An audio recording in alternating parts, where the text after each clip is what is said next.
अनंत संसार समुद्र तार नौकायिताभ्याम गुरु भक्ति दाभ्याम वैराग्य साम्राज्यद पूजनाभ्याम नमो नमः Shri गुरुपादुकाभ्याम.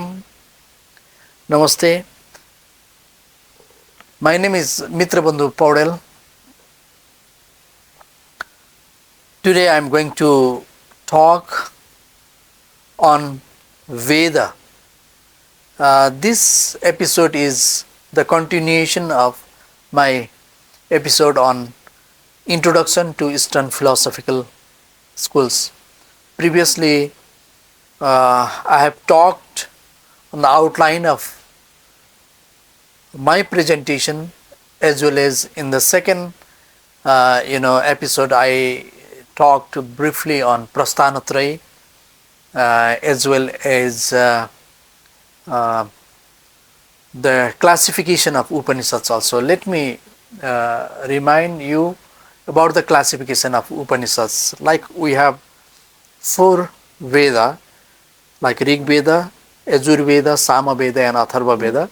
As far as Yajur Veda is concerned, it does have 2 kinds, like Sukla Yajur Veda and Krishna Yajur Veda.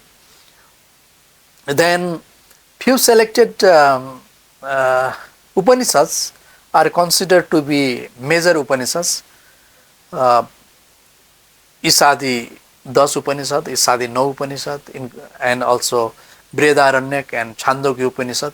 These Upanishads are considered to be major Upanishads.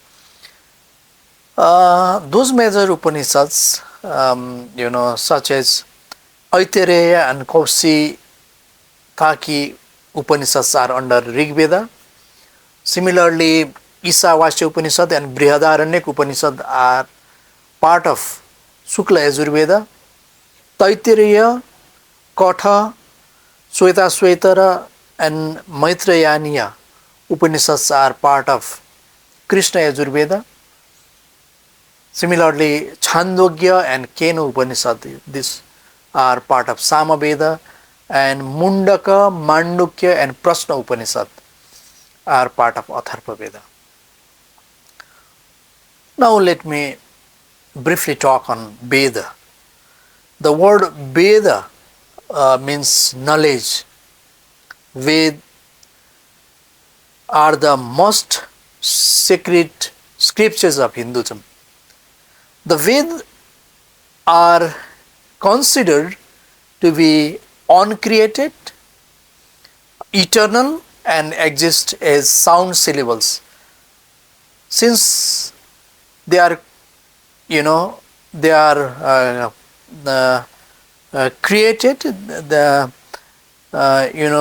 by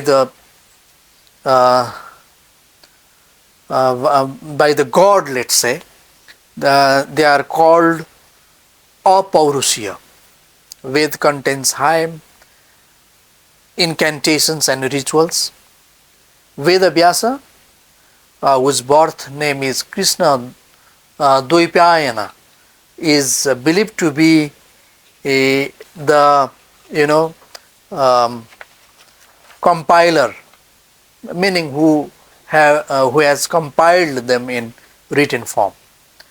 There are 4 Veda: Rig Veda, Samveda, Yajur Veda and Atharva Veda, as I already mentioned. In a book entitled Ved Vihangam, this book, Samarpan states that with the framework for the preservation of the 4 Vedas established, Vyasa assigned 4 of his greatest disciples.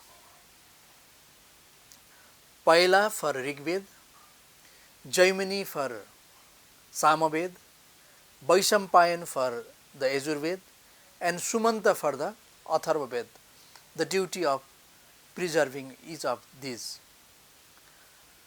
Samarpan goes on to say that Yajnavalkya, Vaishampayan's renowned disciple, got into a dispute with him, and Ekya Balkya gave up everything he has learned from Vaishampayan. Yajnavalkya then went to perform tapasya to the sun god in order to obtain the Veda without the help of human guru. The sun deity Surya obliged. As a result, the original Yajurveda known as Krishna Yajurveda was challenged by a new version known as Shukla Yajurveda. So, this is the context that Samarpan or Samarpanananda Maharaj mentioned in Ved Vihangam. The Rig Ved, this one, the Rig Ved comprises 10 mandalas. It has 10 mandalas and 1028 suktas, totaling 462 verses, while the Samaveda has only 1875 verses, whereas Yajurveda contains 1975 verses arranged in a 40 chapter format. Moreover, 20 kandas and 731 hymns contains 5987 mantras from the Atharva Veda. So, these are all referred to as mantras or samhitas together. And it is important to know the Mahavakya of Veda. 4 Veda have different Mahavakya. For example, Riga Veda has the Mahavakya Pragyanam Brahma, that is the Mahavakya derived from Rig Veda, meaning consciousness is Brahman.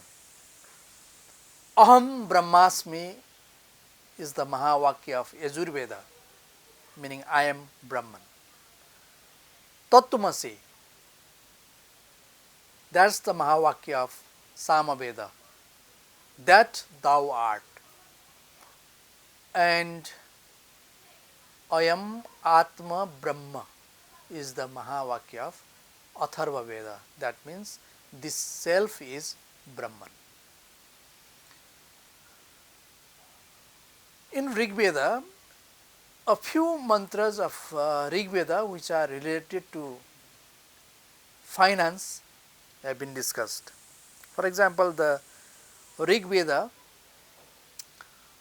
Rig Vedic anticipation of wealth is discussed in Mandala 6, Sukta 19 and mantras 9 and 10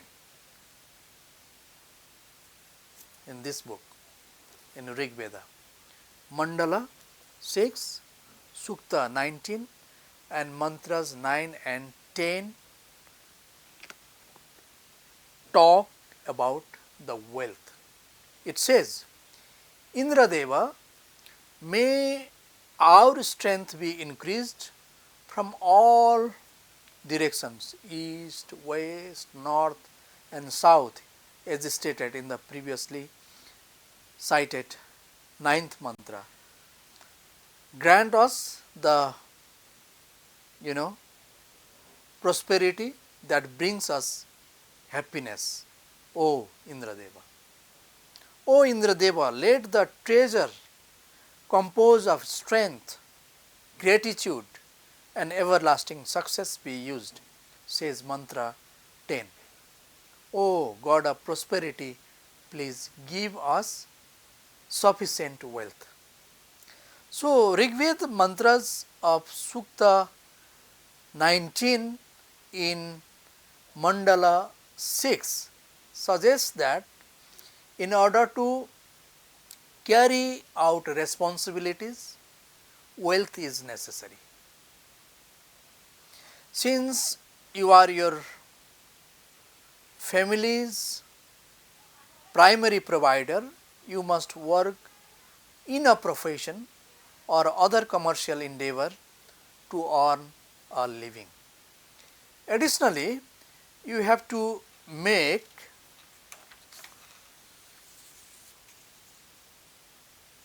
sure that you manage your finances sensibly and refrain from engaging in any dubious action or bad karma. You can establish a positive reputation for yourself in the eyes of your family and the larger community when you accumulate wealth via morally and ethically sound methods and utilize it to carry out your obligation. So, this is the kind of essence on wealth creation in Rig Veda. Vedic wisdom is all about providing services through yajna. Those services include Brahma yajna, which is service to God, Deva yajna, service to gods again, Pitri yajna, service to your ancestors, Manusya yajna, service to fellow human beings, Bhuta yajna, service to the rest of the creatures. Rig Veda further reminds us that a man will pursue wealth by following the righteous path. The Veda refers to money as green energy, which you obtain in return for your energy in the form of focused physical and mental work. As mentioned by Alok Misra in his blog, put differently, we direct our innate energy in a way that benefits other people. Misra continues, in exchange, we get paid for our work in the form of money or anything else we think is worthwhile. The term business aspect refers to this interchange of efforts and energy in daily life. As a result, the Veda advises working to maximize your financial resources and waiting patiently for your fortune to increase. With this, I conclude this episode here. Om Asatoma Sadgamaya Tamasoma Jyotirgamaya Mriturma Amritam Gamaya Santi Santi Santi.